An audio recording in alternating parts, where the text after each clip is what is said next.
कान भी रखते, आँख भी रखते, ज़ुबान भी रखते, रंग भी रखते, ज़मीन व आसमान को देखते भी हैं, फिर कुरान नहीं पढ़ते।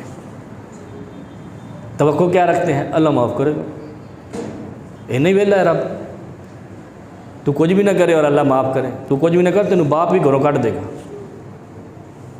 जवान बेटा रोज़गार पे नहीं जाए तो बाप की क्या कैफियत होती है पता है आपको? बेटा जब बालग हो जाए तो बाप कहता है काम कर, अगर काम से छुट्टी करो तो काम वाला कहता है छुट्टी कर, निकल जाए यहाँ से।